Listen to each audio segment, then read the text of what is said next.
The snickers and barely hidden laughter followed Captain James Miller through the space station's crowded marketplace. He kept his face neutral, pretending not to notice the pointing fingers and whispered comments from the various alien species around him. His ship, the Barnacle, hung visible through the station's massive viewing windows, looking exactly like what its name suggested: a giant, rough-surfaced rock covered in crusty protrusions. "Look at that primitive thing," a tall, blue-skinned merchant said loudly to his companion. "Can you believe the humans actually travel between stars in that?" Miller smiled to himself. Let them laugh. Let them point. The more they underestimated the Barnacle, the better. He made his way to a supply shop, where the owner, a squat creature with multiple arms, barely contained his amusement while processing Miller's order for basic supplies. "Your ship, it still uses chemical fuel tanks?" the owner asked, mandibles twitching with poorly disguised mirth. "Among other things," Miller replied calmly. "We humans have to make do with what we have." The owner's assistant, restocking shelves nearby, didn't even try to hide his laughter. "Did you hear? They still use rotating sections for artificial gravity, like children playing with toys." Miller collected his supplies and headed back to his ship. As he approached the docking bay, he caught sight of his reflection in a polished wall panel. His worn captain's uniform, deliberately chosen to look slightly outdated, completed the image of a human trying, and failing, to keep up with galactic standards. The Barnacle's airlock cycled open with a hiss that seemed unnecessarily loud compared to the nearly silent doors of other ships. Inside, his crew worked with practiced efficiency that would have surprised their alien critics. Lieutenant Tom Baker looked up from his console, his weathered face breaking into a grin. "Another successful supply run, Captain. How many laughed this time?" "Lost count at 12, Miller replied, setting down his supplies. "The good news is no one's looking too closely at what we're actually doing out here." The bridge of the Barnacle looked exactly like what everyone expected of humanity's first interstellar vessel. Slightly cramped, with exposed pipes and conduits, screens that seemed a generation behind galactic standards, and seats that actually needed safety restraints. The perfect image of a species struggling to keep up with their galactic neighbors. "Status report," Miller asked, settling into his captain's chair with an intentionally loud creak. "All systems nominal," Baker replied, tapping at his screen. "The outer shell is collecting data exactly as planned. We've mapped another 30 ships that passed within range today." "Good. And our special projects?" "Engineering reports the new improvements are integrating perfectly. Nobody who scans us will see anything but exactly what they expect. An outdated human vessel barely worth their attention." The Barnacle's true nature remained hidden beneath its rough exterior. Each barnacle-like growth housed sophisticated sensors, weapon systems, or defensive measures that no other species had yet developed. The rotating sections for gravity. They contained emergency backup systems that could keep the ship running even if main power failed. Those primitive chemical fuel tanks. Storage for experimental technologies that humanity wasn't ready to reveal to the galaxy at large. Miller pulled up the day's intelligence reports on his deliberately flickering screen. The tensions in this sector were growing.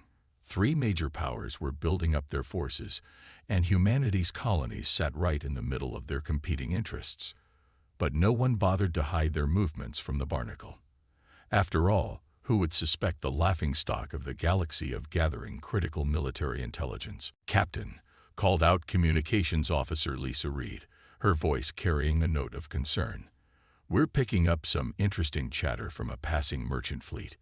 They're discussing a large military exercise planned for next month, significantly larger than anything previously announced." "Location?" Miller asked, straightening in his chair. "Just 2 systems away from New Eden Colony." Miller nodded thoughtfully. New Eden was humanity's largest off-world settlement, home to over 2 million people. Its location made it valuable to several alien powers, but its human defenders were considered too primitive to pose any real threat. Record everything, he ordered, and make sure our reaction seems appropriately nervous when the news officially breaks. We don't want anyone getting suspicious about how we got the information. The bridge crew worked in comfortable silence, each member playing their part in humanity's greatest deception. To the galaxy, they were the bumbling newcomers, barely able to keep their ship running. In reality, they were gathering intelligence that could mean the difference between peace and war. A warning light flashed on Baker's console. "Captain, we've got company. 3 ships approaching. Looks like that new alliance that's been flexing its military might." "Perfect," Miller said. "Time to play our part. Everyone remember, we're the primitive humans who barely understand their own technology. Reed, make sure our communications have that slight delay they've come to expect from us." The alien vessels drew alongside the Barnacle, their sleek designs contrasting sharply with the human ship's rough appearance. Their hail came through with crystal clarity, while Reed carefully degraded the Barnacle's response to seem less sophisticated. "Human vessel." The alien commander's voice carried the usual note of condescension. "You are in potential military exercise space. We suggest you alter course to avoid accidents." Miller activated his command chair's microphone, making sure it produced the expected static. "Understood, sir. We'll just need a few minutes to calculate a new course with our navigation computer. You know how these old systems are." He could practically hear the alien commander's eye rolls in the pause that followed. "Very well. Try not to take too long. We wouldn't want your primitive vessel to get caught in something beyond its capabilities." As the alien ships moved away, Miller's crew maintained their act until they were well out of range. Then Reed spoke up again, this time with no artificially induced static in the ship's internal communications. They never scanned below the surface layer. As usual, they saw exactly what they expected to see. Miller allowed himself a small smile. The Barnacle's deception grew more valuable with each passing day. While other species raced to build bigger ships with more powerful weapons, humanity had taken a different approach. They had built a vessel that no one would take seriously, and in doing so, created the perfect spy ship. "Send today's data back to Earth Command," he ordered, encrypted in the usual way, buried in what looks like routine maintenance logs. No one ever reads those.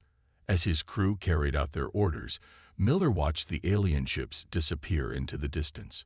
They had no idea that their every move, every communication, and every weapon signature had been carefully recorded and analyzed by the very vessel they dismissed as primitive. The Barnacle might look like an interstellar joke, but its mission was deadly serious. And someday, when the timing was right, those who had laughed would learn just how dangerous it was to underestimate humanity's first starship. For now, though, they would continue their act. The bumbling humans in their crude ship, barely managing to stay in space, gathering intelligence that no one thought they were capable of collecting. It wasn't a glamorous role, but it was exactly what Earth needed. Miller checked the time on his intentionally inaccurate-looking chronometer. "All right, let's move to our next observation point. And Baker, make sure our course corrections look appropriately clumsy. We wouldn't want anyone thinking we actually know what we're doing." The Barnacle's engines fired up with a deliberately uneven sound, and the ship moved away from the station, like a swimmer still learning to paddle. But beneath its rough exterior, countless sensors and systems worked with precision that would have shocked the galaxy. If anyone had bothered to look closer at the ship they never took seriously. Captain Miller studied the data scrolling across his screen with growing concern. Over the past 3 weeks, the Barnacle had tracked an alarming buildup of warships in the sector. The alien alliance wasn't even trying to hide their movements anymore. Why bother concealing anything from a primitive human vessel? Another battle group just dropped out of faster-than-light travel. Lieutenant Baker reported, his voice tight with tension. "That makes 37 capital ships in this sector alone." Miller nodded, maintaining his calm exterior even as his mind raced through the implications. The Barnacle had positioned itself near a popular refueling station, looking every bit like a human ship having engine troubles. Again, Their apparent mechanical difficulties had given them the perfect excuse to observe the steady stream of warships passing through the area. "Sir," Lisa Reed called from her communications station, "I'm picking up some interesting conversations. They're not even bothering to encrypt them properly." She paused, adjusting her headset. "They're talking about something called Operation Cleanup. Sounds like they're planning to clean up the neighborhood." Miller's jaw tightened. The Alien Alliance had been referring to human colonies as local pollution in their diplomatic messages for months now. The meaning wasn't hard to decode. "Record everything," he ordered. "And make sure our transponder is still broadcasting that fake engine malfunction. The longer they think we're stuck here making repairs, the more we can learn." Through the bridge viewport, another massive warship sailed past the Barnacle. Its crew probably saw nothing but an amusingly primitive human vessel, its hull covered in what they assumed were crude patches and repairs. None of them realized that each of those supposed repair patches was actually a sophisticated sensor array recording their every move. "Captain," Baker said suddenly, "one of their ships is approaching. They're hailing us." Miller straightened in his chair, quickly adjusting his uniform to look slightly disheveled. "Remember, everyone, we're just simple humans struggling with our outdated technology. Reed, add that interference pattern we used last time." The main screen flickered to life, showing the face of an alien commander. His expression carried the usual mix of amusement and condescension. "Human vessel," he said, "you appear to be having difficulties. Again." "Yes, sir," Miller replied, making sure his voice carried just a hint of embarrassment. "We're having some trouble with our drive systems. Just can't seem to figure out what's wrong." He gestured vaguely at the exposed pipes running along the bridge ceiling, pipes that actually housed some of Earth's most advanced computing systems. The alien commander's multiple eyes blinked in sequence. "Perhaps it's time your species admitted you're not ready for deep space travel. This sector is becoming quite busy. It would be unfortunate if your primitive vessel got caught in the middle of something beyond your understanding." "Thank you for your concern, sir," Miller replied, adding just the right touch of wounded pride to his voice. "We'll try to be out of your way as soon as possible." After the transmission ended, the bridge crew maintained their act for several more minutes, just in case they were still being watched. Finally, Reed spoke up. "They're out of scanning range, Captain. But that sounded an awful lot like a warning." "More like a threat," Baker added. "They're not even trying to be subtle anymore." Miller pulled up the intelligence they'd gathered over the past month on his screen. The pattern was clear now. The Alien Alliance was positioning their forces around key human colonies, preparing for what they probably thought would be an easy conquest. "Send everything we have to Earth Command," he ordered. "Use the new compression algorithm. Make it look like we're transmitting maintenance logs. Add plenty of errors to make it seem authentic." The Barnacle's sophisticated communications array, hidden beneath layers of apparent rust and decay, began transmitting data that would have shocked their arrogant neighbors. Every ship movement, every weapon's signature, every scrap of tactical information they'd gathered, all disguised as the mundane technical problems of a struggling human vessel. Hours passed as they continued their surveillance. The steady stream of warships showed no signs of slowing. Some of the alien vessels were so massive they made the Barnacle look like a space taxi in comparison. But size wasn't everything, as humanity had learned long ago. "New contact," Baker announced. "This one's different, reading energy signatures I've never seen before." Through the viewport, they watched as a strange ship emerged from faster-than-light travel. Its hull seemed to absorb light rather than reflect it, and its design was unlike anything in their database. "Are they scanning us?" Miller asked. "Hard to tell, sir," Baker replied. "Their technology is strange, but they're definitely interested in something." For several tense minutes, the mysterious vessel hung in space, neither moving nor communicating. Then, as suddenly as it had appeared, it vanished back into faster-than-light travel. "Well, that was different," Reed said, breaking the silence. "Should we be worried?" Miller tapped his fingers on his armrest, thinking. Add it to the report for Earth Command. But keep our focus on the Alliance fleet. They're the immediate threat. As if to emphasize his point, another group of warships dropped out of faster-than-light travel, their massive forms blocking out the stars. The Barnacle's sensors recorded everything while maintaining their facade of a ship barely able to keep its lights on. "Sir," Reed said suddenly, "I'm picking up some encoded transmissions. They're using a new encryption, but," she smiled, "they still don't think we're smart enough to crack it." Message mentioned something about final preparations and cleansing protocols. Miller's expression hardened. The pieces were falling into place, and the picture they formed was grim. The Alien Alliance wasn't just planning an attack. They were preparing for a full-scale invasion of human space. "How many ships have we tracked so far?" he asked. Baker consulted his readings. Over 200 capital ships, plus support vessels. Enough firepower to flatten every human colony in the sector. He paused. "Sir, shouldn't we be warning the colonies?" "Earth Command will handle that," Miller replied. "Our job is to keep playing the fool.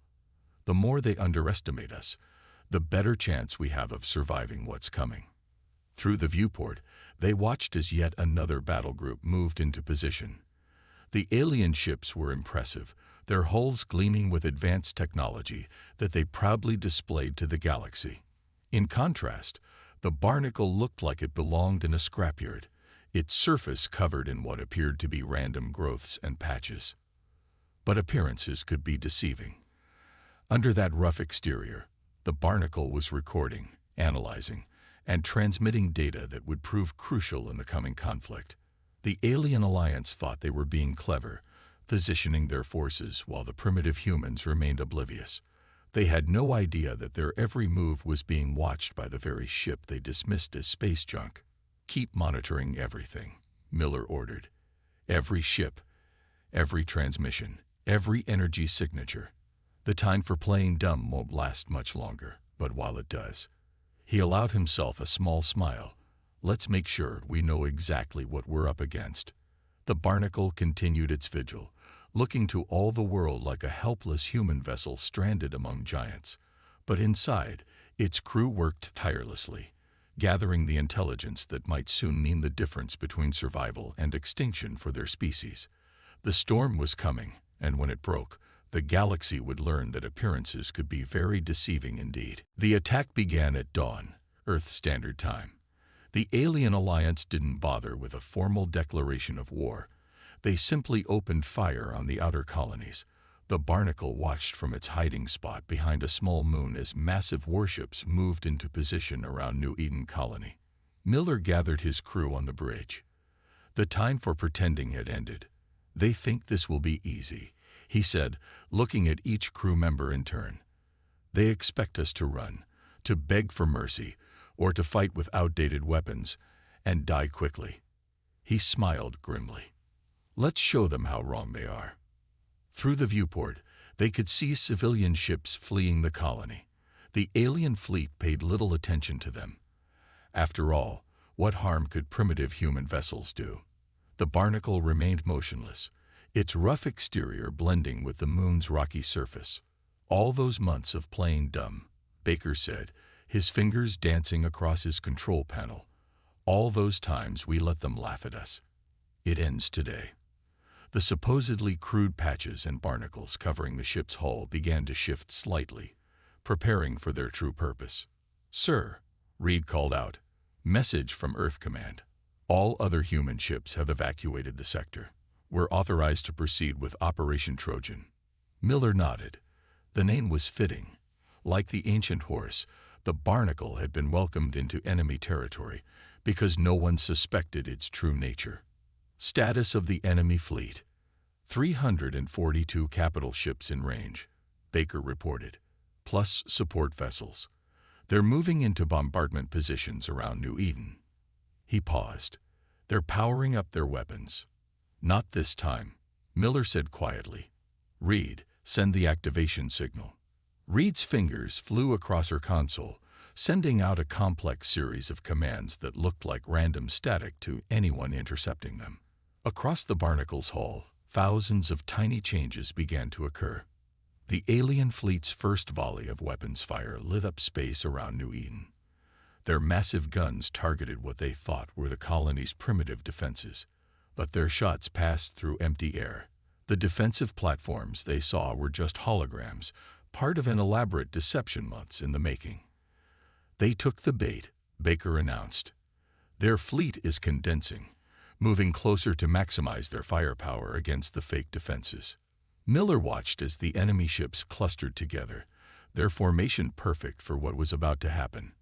Initialize the swarm. The Barnacle's transformation began. What the aliens had mocked as crude barnacles and patches suddenly came alive. Each protrusion split open, revealing its true nature.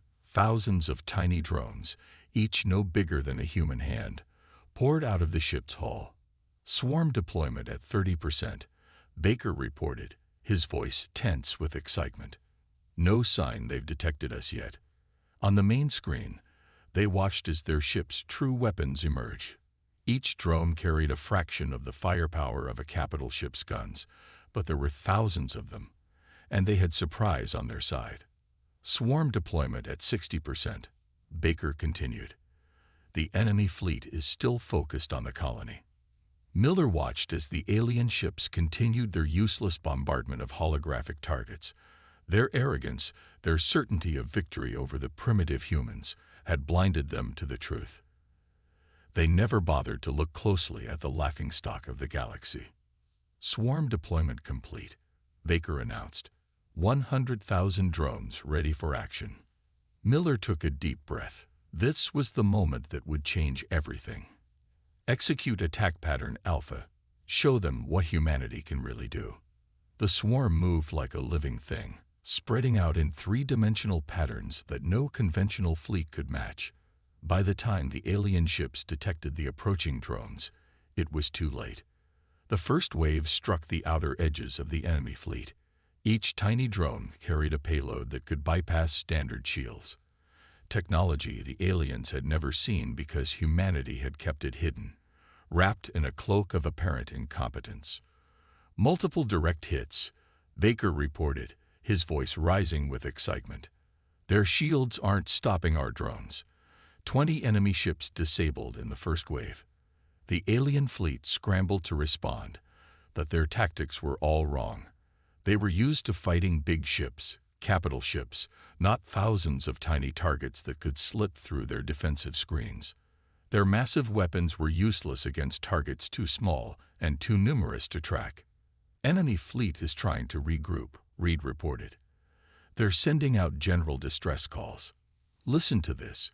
They're saying they're under attack by some kind of space insects. Miller allowed himself a grim smile. Send in the second wave. Target their command and control systems. The swarm shifted, forming new patterns.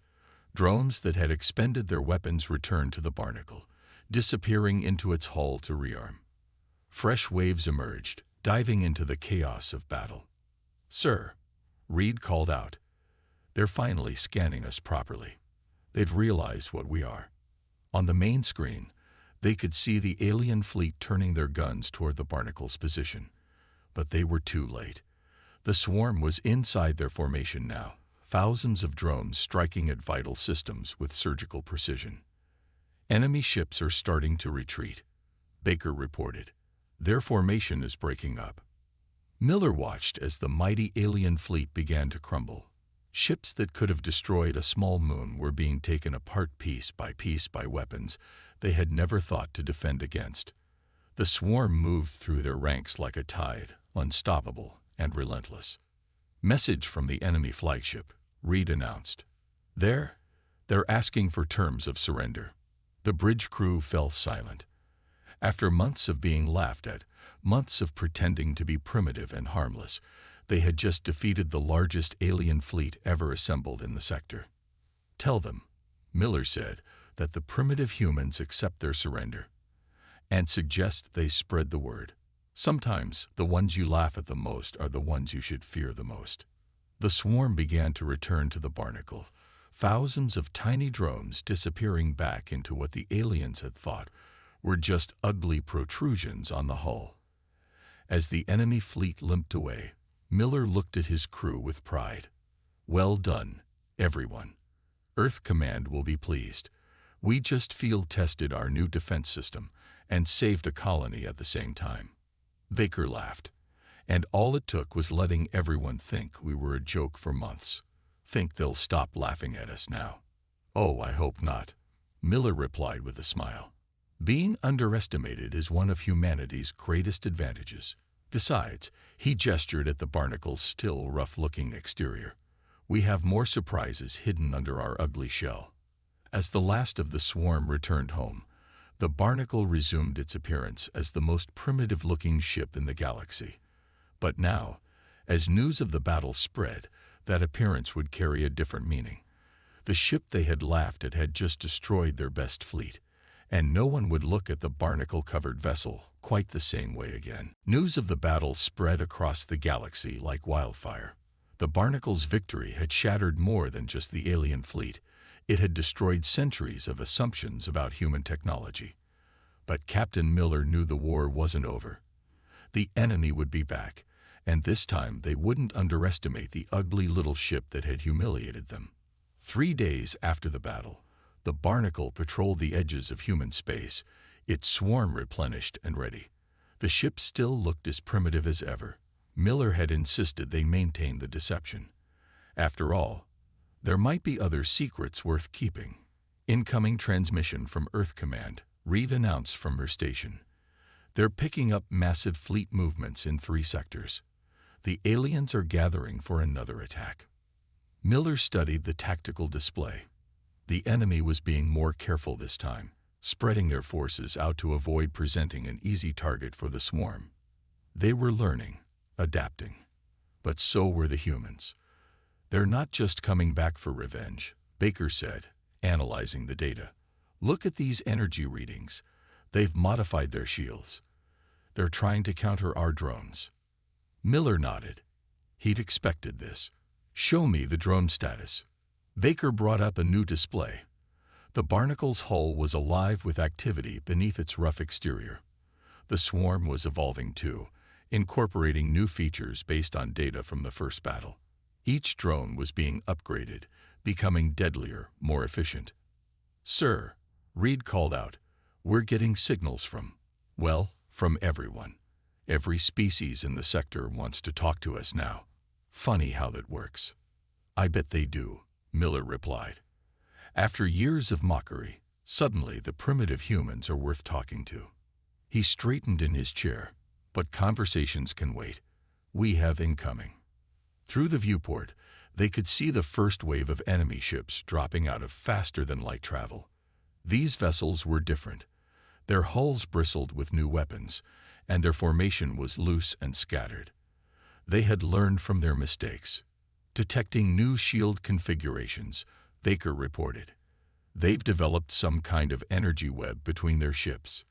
They're trying to catch our drones." Miller smiled. "Good thing we didn't show them everything in the first battle." "Reed, signal Earth Command. Tell them we're engaging the enemy. Then activate Protocol Omega." The bridge crew exchanged excited looks.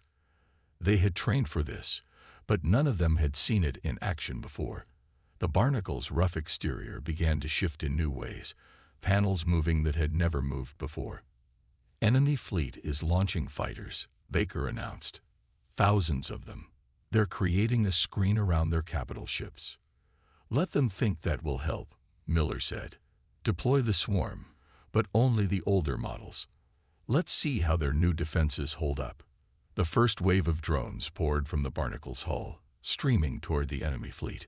The alien fighters moved to intercept them, their new weapons filling space with energy pulses designed to disable the tiny attackers. Some of the drones fell, but others got through, striking at the capital ships. This time, though, the enemy was ready. Their new shields flickered but held. "Their defenses are working," Baker reported. "The standard drones aren't getting through." "Of course not," Miller replied calmly. "That's exactly what we wanted them to think. Reed, Signal all ships in the sector.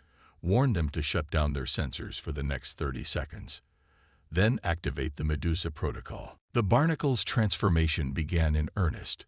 The rough hull that had been the source of so much mockery suddenly became fluid, the barnacle-like growths elongating and splitting. What had looked like random patches of rust and decay revealed themselves as launch ports for something entirely new.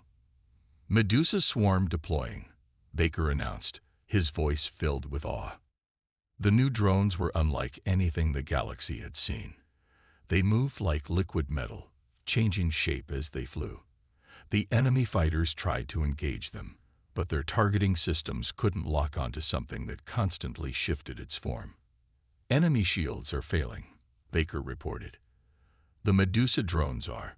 They're passing right through their energy webs. Miller watched as his ship's latest weapons went to work. The new drones didn't just attack, they infected. Each one that made it through the enemy's defenses attached itself to their hull, using their own power systems against them. 50 enemy ships disabled, Baker called out. 100, 200, they're dropping like flies.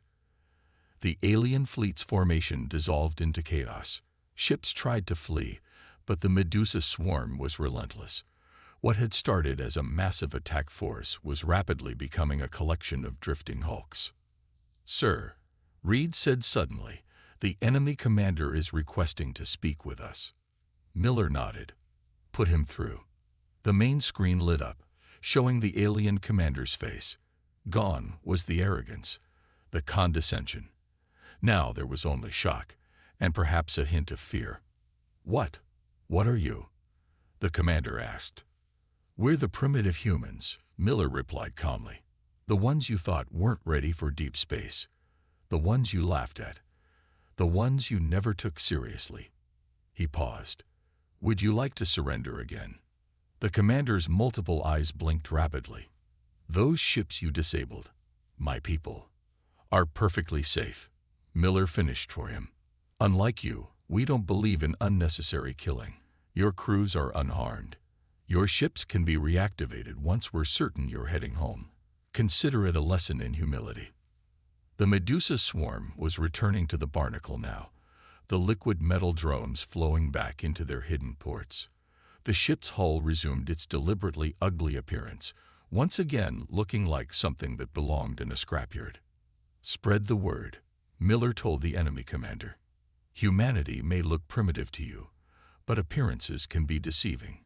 We've been in space longer than you think, learning, watching, preparing. You saw our first line of defense today. Pray you never have to see our second." After the enemy fleet had been allowed to limp away, Baker turned to his captain. "Sir, do we actually have a second line of defense?" Miller smiled mysteriously. "Maybe. Maybe not. But they'll drive themselves crazy trying to figure it out." He looked at his crew. "That's humanity's greatest weapon. Not our technology, but our ability to keep them guessing. They thought they knew everything about us, and that certainty was their weakness." The Barnacle resumed its patrol, looking as harmless as ever, but word was spreading across the galaxy. The ship that had been a joke, the crew everyone had mocked, the humans who seemed so primitive, they had defeated two of the largest fleets ever assembled, using weapons no one had imagined possible. "Sir," Reed said, checking her communications panel, "we're getting messages from 15 different species. They all want to establish diplomatic relations with Earth. 5 of them are offering technology exchanges." "Tell them we'll consider their offers," Miller replied. "But first, let's make sure our friends got the message about leaving human space alone." The Barnacle moved through space, its rough hull catching the light of distant stars. To most observers, it still looked like the same old primitive vessel, barely worth a second glance. But now that appearance carried a warning. Underestimate humanity at your own risk. 1 month after the second battle, the Barnacle docked at Earth's primary space station. The same dock workers who had once snickered at the ship's ugly appearance now treated it with careful respect. News reporters crowded behind safety barriers, trying to get pictures of the vessel that had changed humanity's place in the galaxy. Captain Miller stood at attention in Earth Command's main conference room, facing the assembled leaders of humanity's space forces. The wall screens showed representatives from colonies across human space, all eager to hear his report. The Alien Alliance has withdrawn all forces from human-controlled sectors, Miller reported. Their leadership has formally requested peace talks. More importantly, 7 other species have approached us about forming defensive pacts. Admiral Wilson, a stern-faced woman with gray hair, nodded approvingly. And the technology demonstration requests. 23 so far, Miller replied. Everyone wants to know how we built the swarm.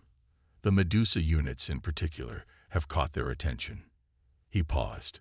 Of course, we haven't shown them everything yet. The Admiral smiled. No, we haven't. Speaking of which, your ship's refit is scheduled to begin tomorrow. The Barnacle will be the first to receive the new systems. Miller raised an eyebrow. Even he hadn't known about this. New systems. Did you think the swarm was our only secret? The Admiral's smile widened. Those barnacles on your hull weren't just for show or for launching drones. They're connection points for the next phase of human technological advancement. After the briefing, Miller walked through the station's corridors with his crew. They passed aliens who now moved aside respectfully, some even bowing slightly. The same beings who had laughed at them months ago now treated them like heroes. Hard to believe it's only been a month, Baker said, watching an alien diplomatic party hurry past. Remember when they used to point and laugh at us? I almost miss it, Reed replied. Life was simpler when everyone thought we were idiots. They reached the observation deck and looked out at the Barnacle. Work crews were already swarming around it, preparing for the refit. The ship still looked as crude as ever, its hull still covered in barnacle-like growths. Captain, a voice called from behind them. They turned to see Dr. Helen Ray, Earth's Chief of Research and Development, approaching with a data tablet. I thought you'd like to see the specs for your ship's upgrade. Miller accepted the tablet and began reading. His eyes widened. This is incredible. The swarm was just the beginning. Just the first layer, Dr. Ray confirmed. Those barnacles on your hull, they're quantum-locked attachment points. Once we install the new systems, your ship will be able to generate its own microfleet. Not just drones, but fully functional combat vessels that can fold out of what looks like simple hull plating. Baker whistled softly. No wonder we kept the ugly design. The whole ship is one big deception. More than that, Dr. Ray said. It's a template. We're refitting the entire fleet to match the Barnacle's capabilities. Soon, every human ship will look like a primitive rust bucket, and every one of them will be able to spawn an entire battle fleet from its hull. Through the viewport, they watched as engineers began the delicate work of upgrading the Barnacle. The ship that had started as a joke, that had been laughed at across the galaxy, was about to become even more dangerous. There's something else, Dr. Ray added, her voice dropping to a near whisper. We've detected unusual energy signatures from that mysterious ship you encountered before the first battle. The one that seemed to absorb light. It's been watching us, studying us. And it's not alone. Miller felt a chill run down his spine. Another potential enemy. Or maybe something else. The point is, humanity needs to be ready. The Barnacle proved our strategy works. Looking primitive, harmless, letting others underestimate us while we prepare our defenses. Now we're taking it to the next level. Later that evening, Miller stood alone on the observation deck, watching his ship.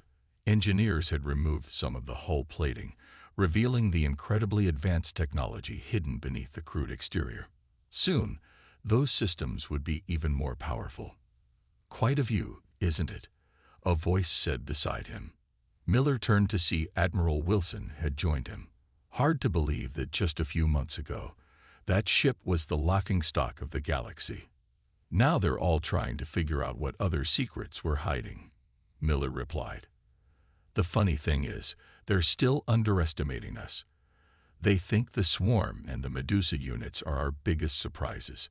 The Admiral nodded. Let them think that.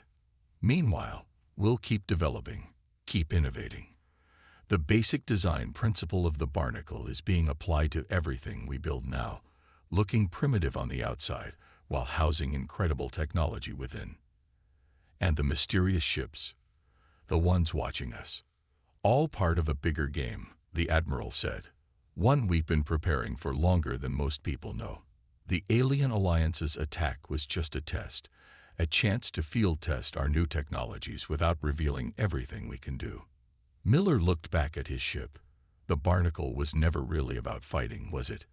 It was about showing just enough of our capabilities to make potential enemies think twice, while keeping our real strength hidden.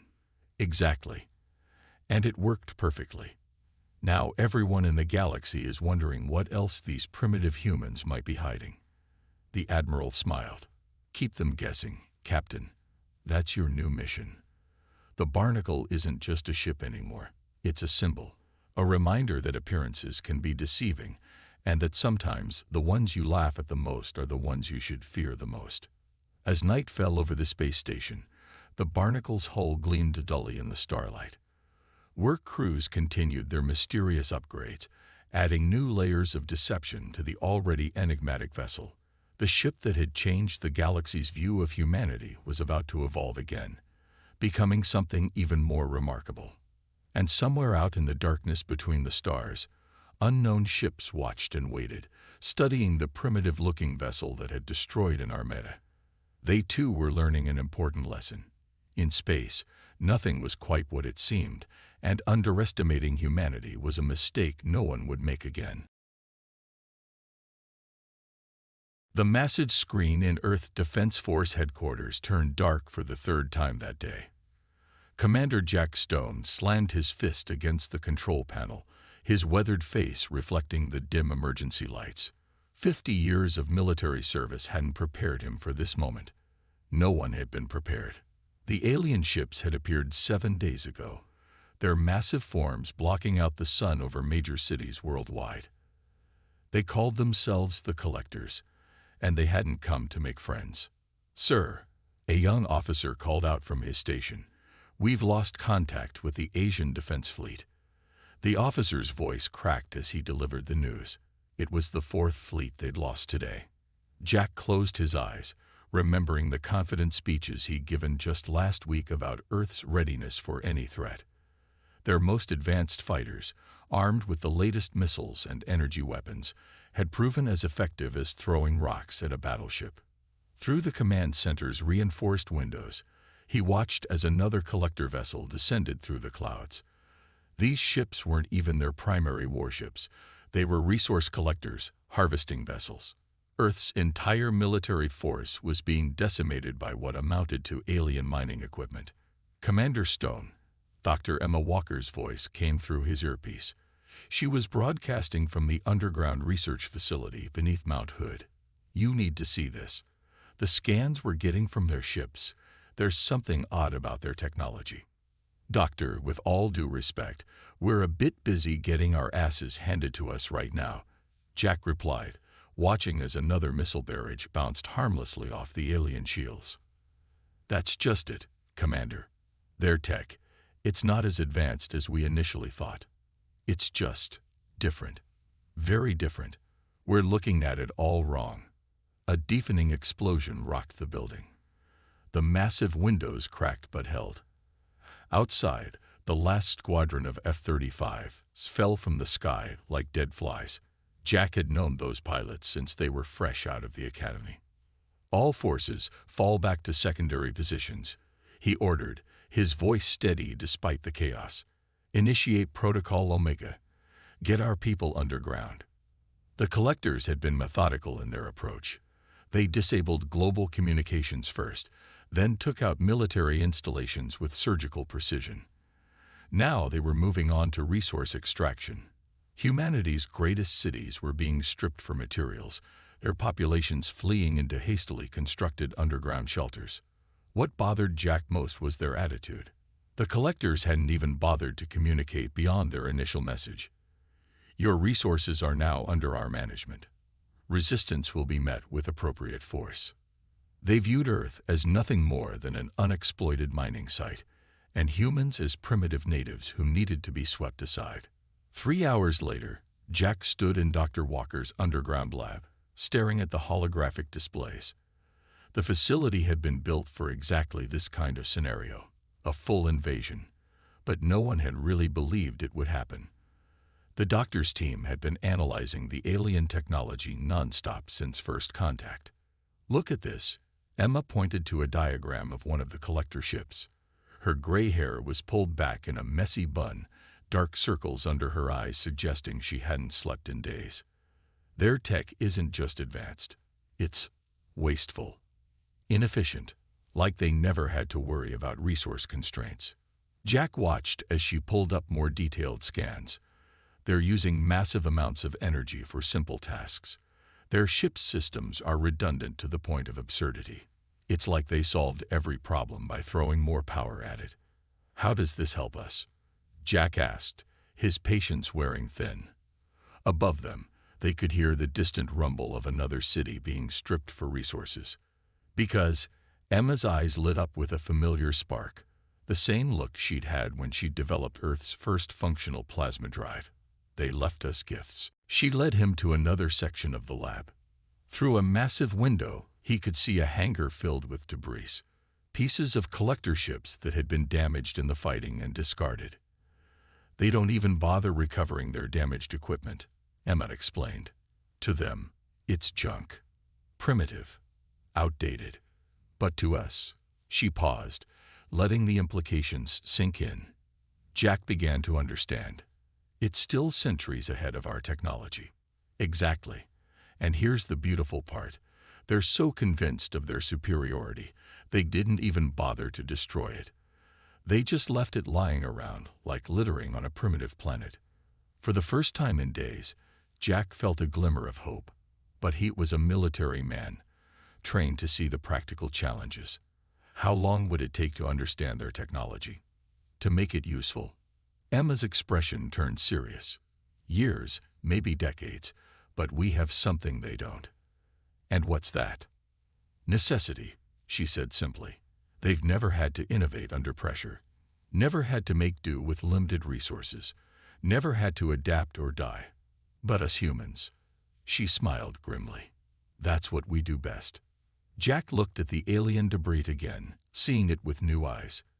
Each piece wasn't just junk. It was a puzzle piece, a key to humanity's survival. He thought about the collectors above, so casual in their dominance, so certain of their superiority. "How many other facilities like this one are still operational?" he asked. Emma pulled up a global map. Dozens of dots glowed across every continent, hidden bunkers and underground research stations, all connected through hardened communication lines the collectors hadn't detected. "Enough," she replied. "And they're all seeing what we're seeing." Teams across the world are already starting to study different aspects of their technology. The collectors think they've conquered us, that we'll just hide in our holes and wait to die. Jack nodded slowly, a plan forming in his mind. "So we let them think that.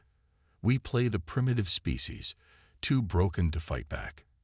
And meanwhile,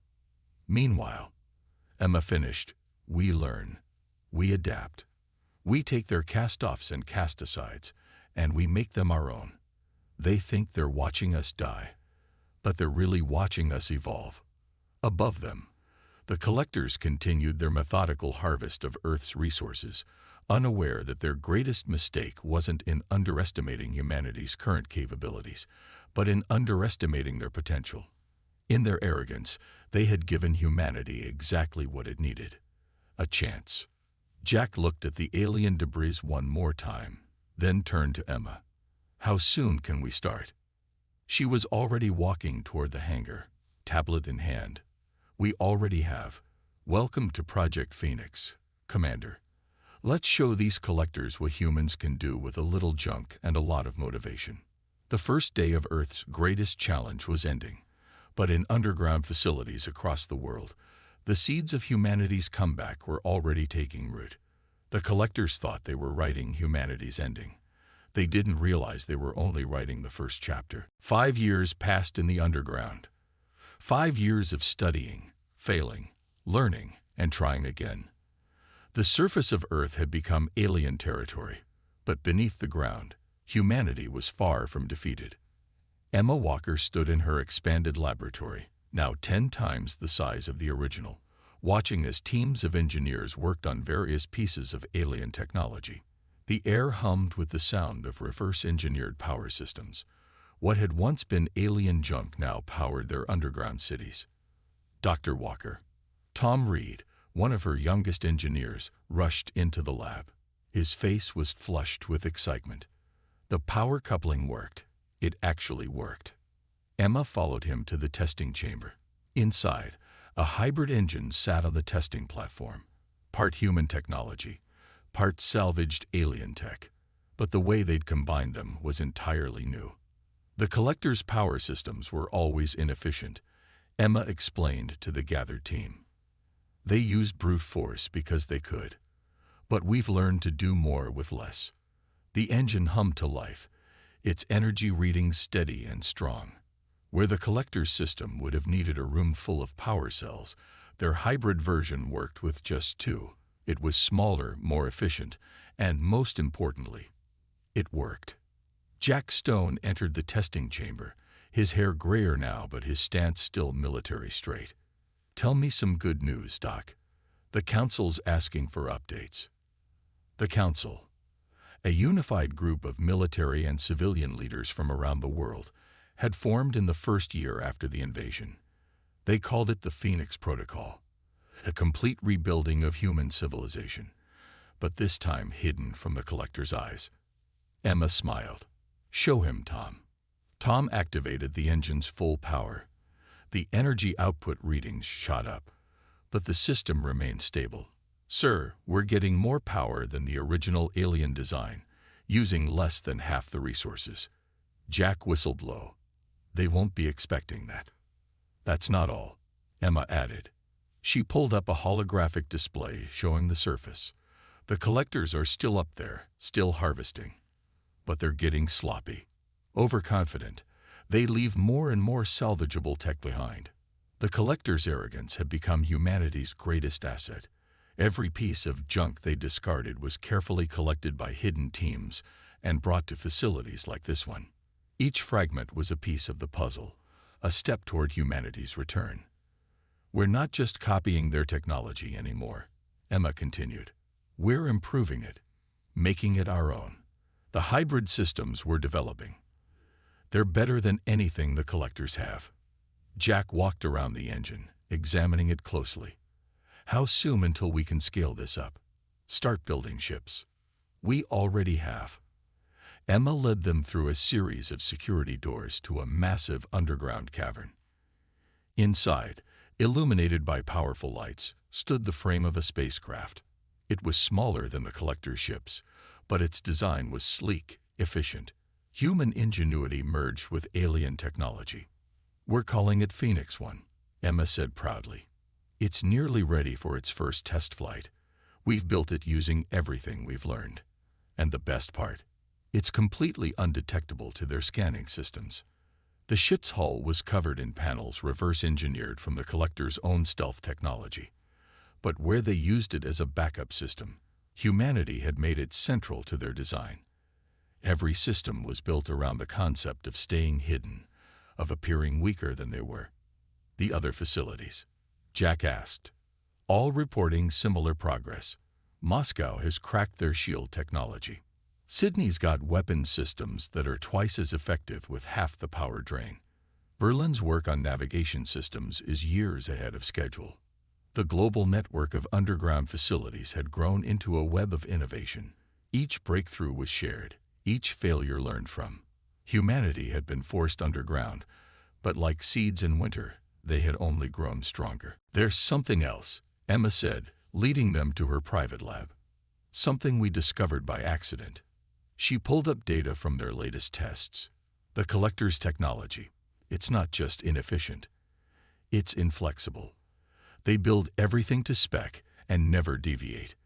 But we found ways to adapt it, combine it, use it in ways they never imagined. She showed them test results from their hybrid systems. Their power cores can be modified to work with our systems in ways they never intended. Their shield technology can be reversed to create weapons. Every piece of tech they've discarded, we've found new ways to use. Jack studied the data. After 5 years, he'd learned enough to understand the implications. They won't be able to counter what they've never imagined. Exactly. Emma's eyes shone with pride. They think they're watching a primitive species slowly die out. They have no idea we're evolving beyond their understanding. Through another window, they could see teams of workers assembling more hybrid engines. The underground facility had become a hive of activity, a hidden factory building humanity's future. The council needs to know about this, Jack said. How long until Phoenix One is ready for its first flight? 2 weeks, Emma replied. We'll need to test it at night, when their patrols are lighter. The stealth systems should keep us hidden, but we only get one chance to surprise them, Jack finished. He understood the stakes. The moment they revealed their progress, they'd lose the advantage of being underestimated. Emma nodded. We're not ready for a full confrontation yet. But this, she gestured to the ship. This is proof that we can do more than just survive. We can win. The next 2 weeks were a blur of final preparations. Teams worked around the clock, checking and rechecking every system. The Phoenix One had to be perfect. It would carry not just its crew, but the hopes of every human on Earth. On the night of the test flight, Emma stood with Jack in the control room. Above them, through layers of rock and soil, the collector's ships continued their patrols, unaware that their supposed victims were about to take their first step toward revolution. Launch sequence initiated, Tom announced from his station. The underground launch bay doors opened silently, revealing a carefully hidden exit to the surface. Remember, Emma said to the pilot through the comm system, full stealth protocols. No risks. We just need to prove it works. The Phoenix One rose silently from its berth. Its hybrid engines, built from the collector's cast-offs and human innovation, hummed with power. As it ascended toward the surface, every person in the control room held their breath. This was more than just a test flight. It was humanity's first real step toward reclaiming their world. And thanks to the collector's own cast-off technology, they had a fighting chance.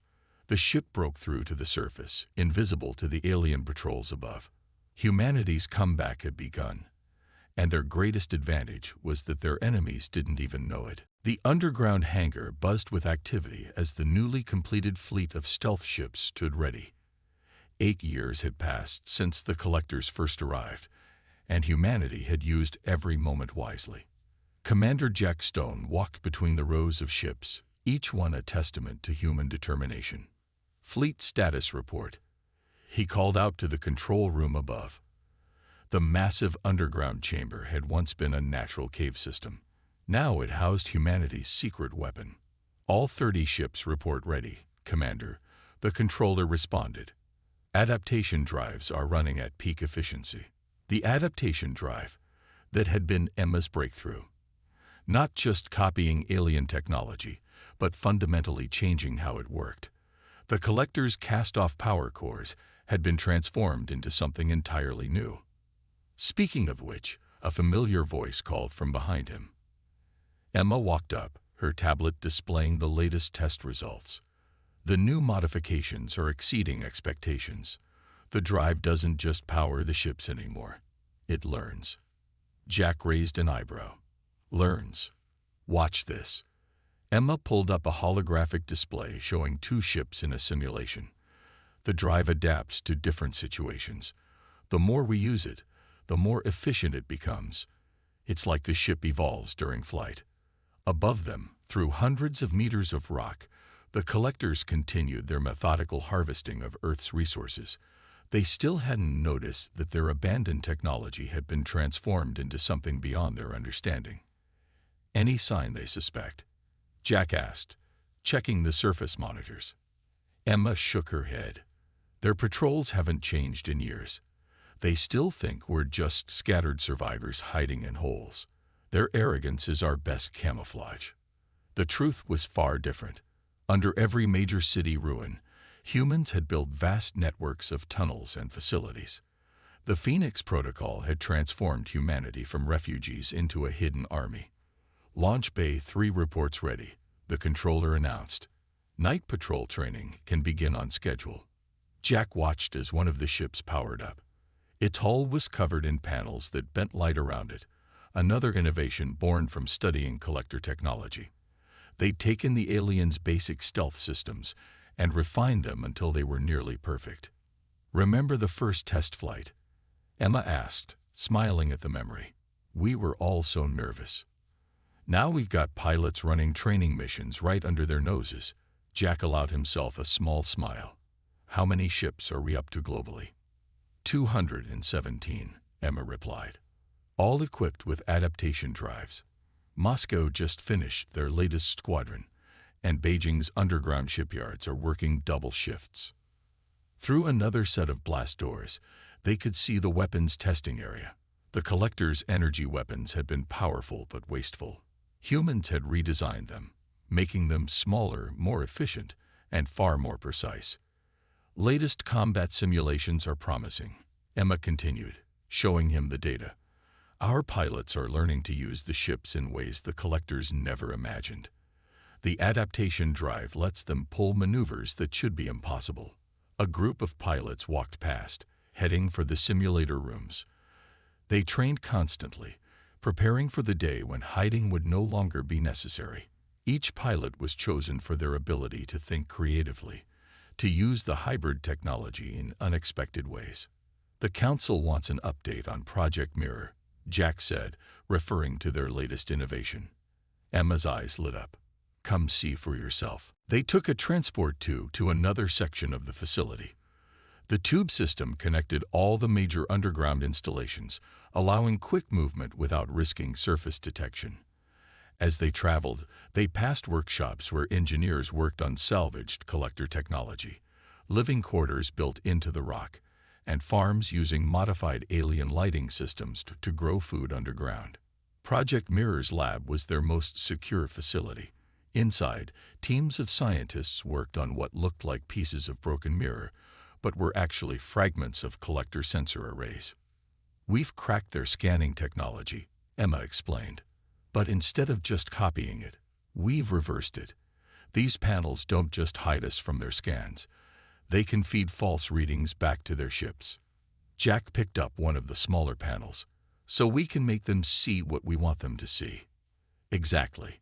We can make an empty piece of space look full, or a fleet of ships look like space debris.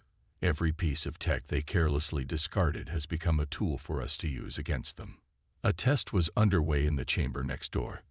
A small drone equipped with mirror panels flew through a series of sensor arrays. On the monitoring screens, the drone appeared as nothing more than a small rock. "The best part," Emma added, "the system gets more convincing with use. The more they scan us, the better we get at fooling their sensors. The adaptation drive taught us that their technology can be pushed far beyond their imagination." They returned to the main hangar just as the night patrol was launching.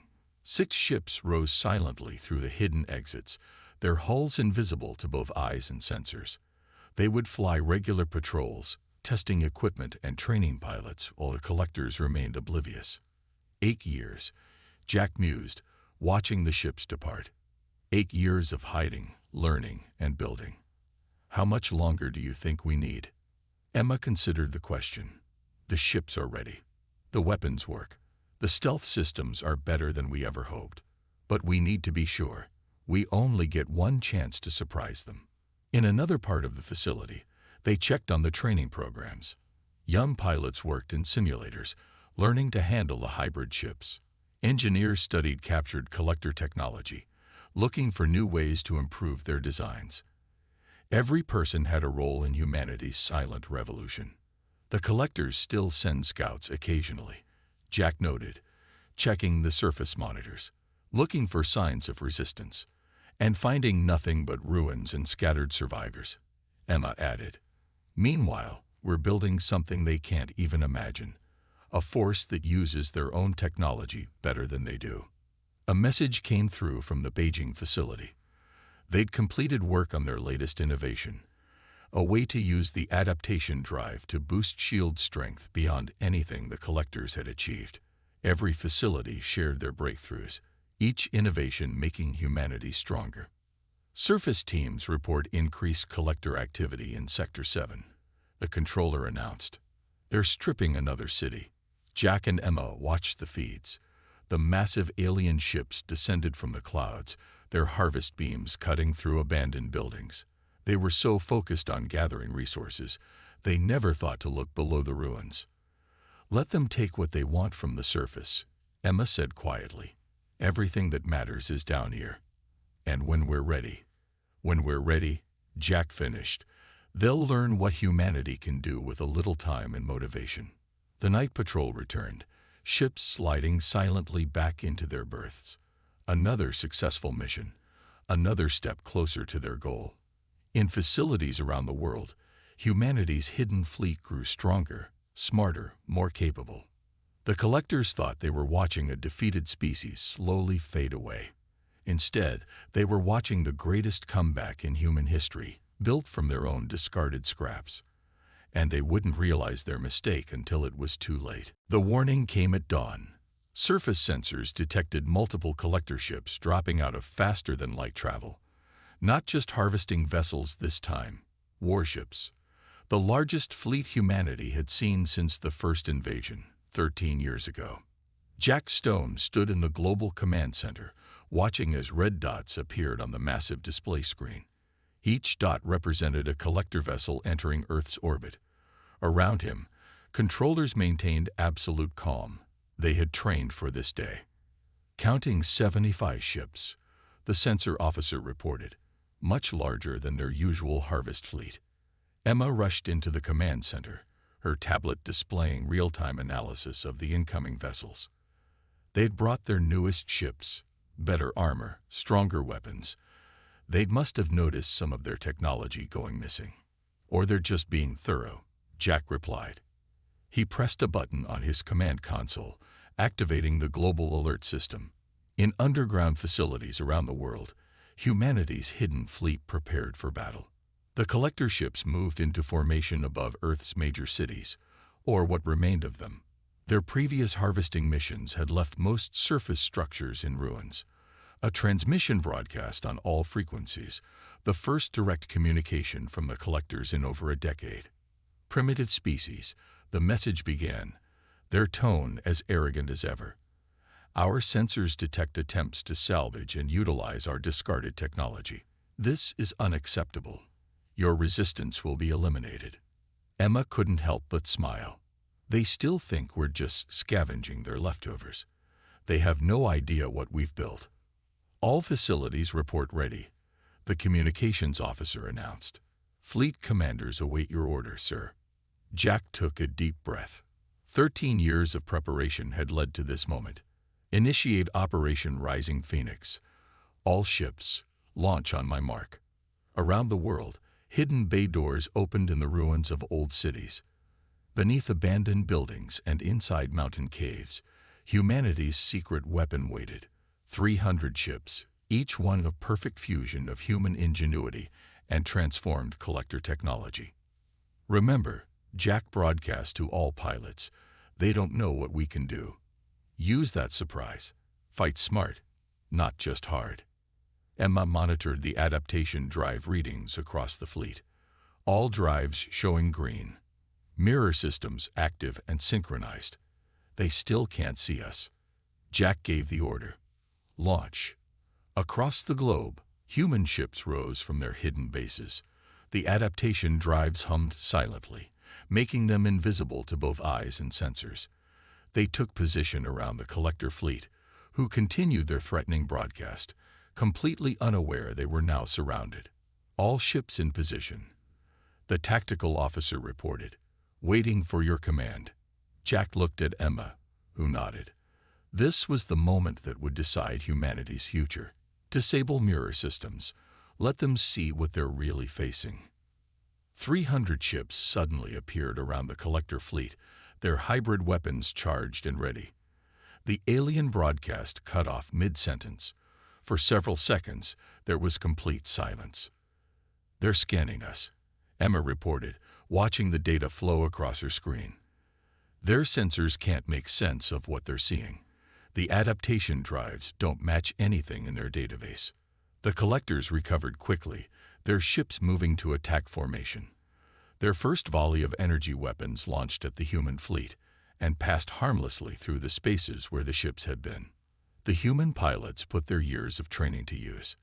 The adaptation drives let their ships move in ways the collectors had never seen, avoiding attacks while launching their own. Weapons that the collectors had considered primitive now pierced their strongest shields, guided by targeting systems that learned and adapted mid-battle. "Their flagship is trying to coordinate their fleet," Emma called out. "But our ships are moving too unpredictably. They can't establish a firing pattern." Jack watched as humanity's fleet executed maneuvers that should have been impossible. Ships spiraled through enemy fire, their adaptation drives learning and improving with each evasion. The hybrid weapons, built from salvaged collector technology, but refined and improved, struck with devastating accuracy. Multiple collector ships disabled, the tactical officer reported. "They're falling back to secondary positions." The collectors tried to regroup, to adapt to humanity's tactics. But that was humanity's greatest strength now: adaptation. Each time the collectors thought they had figured out how to counter the human ships, the adaptation drives would shift, change, evolve into something new. "Their shields are failing," Emma announced. "They never imagined their own technology could be used like this. Every time they scan us, every time they try to predict our movements, the drives learn more about how to counter them." A desperate transmission came from the collector flagship. "What are you?" "These systems. This is not possible." Jack opened a channel to respond. "We're humanity. You left us for dead, surrounded by what you thought was junk. Big mistake." The battle continued above Earth's scarred surface. Collector ships, for all their size and power, found themselves unable to cope with the smaller, more agile human vessels. Their energy weapons, designed for raw power, were outmaneuvered by humanity's precise, efficient hybrid systems. "Their fleet is breaking apart," the tactical officer reported. 40% of their ships disabled or destroyed. The rest are falling back. Emma's screen showed the effectiveness of their reverse-engineered technology. "The adaptation drives are performing beyond our highest expectations. Each ship is fighting better than the last, learning from every engagement." The collector fleet retreated in chaos, their formation shattered. Ships that had arrived in perfect order now fled in disarray, their commanders unable to comprehend how their supposedly primitive opponents had achieved such mastery over their own technology. "Should we pursue?" the tactical officer asked. Jack shook his head. "Let them go. Let them tell others what happened here. Humanity isn't helpless anymore." As the collector ships disappeared into faster-than-light travel, cheers erupted in command centers around the world. 13 years of hiding, learning, and preparing had paid off. Humanity had not just survived, they had evolved. "Damage report," Jack called out, bringing focus back to the moment. "Minimal losses," came the response. 6 ships damaged, no complete losses. The adaptation drives protected us better than we expected." Emma was already analyzing the battle data. The drives learned more in this one engagement than in all our years of testing. "Next time, we'll be even stronger." Jack looked at the display screen, now showing only the triumphant human fleet in orbit around their home planet. "Send word to all surface teams. Begin Phase 2 of the Rising Phoenix Protocol. It's time to rebuild what's above ground, not just what's below." The human ships took up defensive positions around Earth, their adaptation drives humming with newly gained knowledge. The collectors had retreated, but everyone knew this was just the beginning. They would return, probably with a larger fleet. But next time, humanity would be ready, not just with ships and weapons, but with technology that evolved and adapted, growing stronger with each challenge. The collectors had given humanity their scraps, thinking them worthless. Instead, they had given humanity exactly what it needed to surpass them. 6 months after humanity's victory over the collector fleet, Earth had changed dramatically. The ruins of old cities were being cleared away, making room for new structures that combined human architecture with advanced technology. Commander Jack Stone stood at the window of the newly constructed Earth Defense Headquarters, watching workers guide construction drones through the air. Another ship detected entering the system, reported the young officer at the scanning station. But there was no alarm in his voice. The adaptation drive systems now gave them plenty of warning about any approaching vessels. Diplomatic registry, Emma added, walking onto the command deck. Third one this week. She couldn't hide her smile. After their victory over the collectors, word had spread quickly through the galaxy. Earth was no longer seen as a primitive backwater, but as something entirely new. The alien ship that descended through the atmosphere wasn't a collector vessel. It was sleeker, more elegant, belonging to a species that called themselves the merchants. They had come seeking trade. Specifically, they wanted to learn about humanity's innovations. They're requesting landing clearance at the new spaceport, the communications officer announced. Standard diplomatic protocols. Jack nodded. Grant them clearance and notify the council. They'll want to be present for this meeting. The spaceport, built from the ground up in just 6 months, was a testament to how far humanity had come. It incorporated everything they had learned about alien technology, but with distinctly human improvements. The adaptation drive principles had been applied to everything from the landing systems to the traffic control towers. Hard to believe it's only been 6 months, Emma said as they walked to the meeting room. The collector's defeat changed everything. She was right. The retreating collector fleet had spread word of their defeat across their trade networks. The story of how a primitive species had taken their discarded technology and transformed it into something superior had caught the attention of every spacefaring race in the region. The council chamber was already filled when they arrived. Representatives from every major Earth nation sat around the circular table, ready to meet their latest visitors. On the walls, screens showed the ongoing reconstruction efforts around the planet. The merchants are particularly interested in the adaptation drive, Emma briefed the council. They've never seen anything like it. None of them have. The whole concept of technology that learns and evolves, it's completely new to them. The alien delegation entered the chamber, their tall, elegant forms moving gracefully. Unlike the collectors, they showed no arrogance, no sense of superiority. They had come to learn, to trade, to understand how humanity had achieved something unprecedented. Honored humans, the lead merchant began, speaking through a translation device. We have traveled far to meet those who have changed our understanding of what is possible. The galaxy speaks of your achievement, not just in defeating the collectors, but in transforming their cast-off technology into something new. Jack stepped forward. We're happy to discuss trade agreements, but first, we need assurances about the collectors. Our sensors show they're gathering a larger fleet. The merchant's expression shifted to what might have been a smile. The collectors will not trouble you again. Their defeat here has broken their power. Other races, long dominated by their technological superiority, are beginning to resist. Your example has sparked change across the galaxy. Emma presented the latest data from their global reconstruction efforts. Cities were rising from the ruins, stronger and more advanced than before. The underground facilities, once humanity's only safe haven, were being transformed into research and development centers. We're particularly interested in your adaptation drive technology, one of the merchant scientists said. Our own ships use principles similar to the collectors, powerful but static. The idea of systems that learn and evolve, it changes everything. That's what humans do, Emma replied. We adapt, we learn, we improve. When the collectors left their damaged ships behind, they thought they were leaving useless scrap. Instead, they gave us the tools to surpass them. The meeting continued. Trade terms were discussed, and agreements were reached. But more importantly, connections were made. The merchants were just the beginning. Other races would come, eager to learn from the species that had transformed primitive technology into something revolutionary. In orbit above Earth, the defense fleet maintained its watch. Each ship's adaptation drive had grown more sophisticated since the battle, learning from every moment of operation. They were no longer just vessels.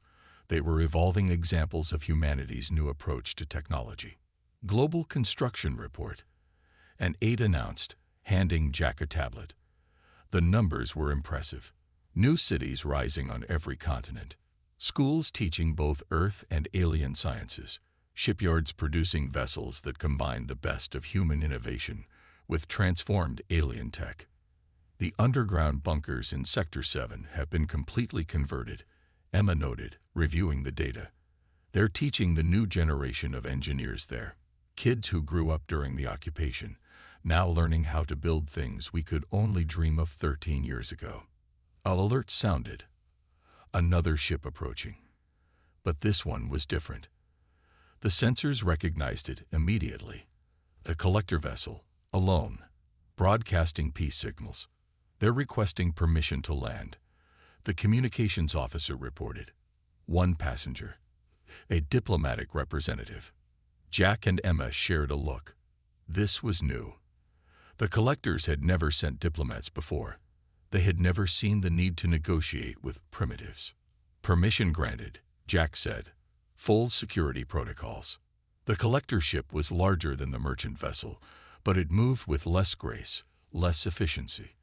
Looking at it now, they could see all the flaws in its design, all the ways it wasted power and resources. It was a reminder of how far humanity had come. The collector diplomat was tall, heavily built, clearly uncomfortable with the situation. In the meeting chamber, it spoke with none of its species' former arrogance. We have come to formalize peace, it stated, and to learn. Our defeat here has shown us that our approach to technology, to progress, was flawed. We believed that power alone was enough. You have proven otherwise. Emma couldn't help but think of those first days after the invasion, studying the collector's discarded technology in the underground lab. Sometimes the best teachers are those who don't mean to teach at all. The rebuilding continued. Earth's cities grew toward the sky again, but different now. Smarter, more adaptable, ready to evolve with new challenges. The fleet expanded, each ship incorporating new improvements, new ideas, new ways of thinking about what technology could be. Other races came to Earth, not as conquerors or skeptics, but as equals eager to learn. Humanity had done more than survive an invasion. They had changed the galaxy's understanding of what was possible. You know what the best part is? Emma said to Jack as they watched another diplomatic ship land at the spaceport. We're just getting started. Every day we learn something new, adapt something further, push the boundaries a little more. Jack nodded, remembering those dark days 13 years ago when survival seemed like an impossible dream. From junk to juggernaut, he mused. Not bad for a bunch of primitives. Above them, Earth's defense fleet maintained its vigilant watch, their adaptation drives humming with possibilities yet unexplored. Humanity had taken its first steps into a larger galaxy, not as followers or imitators.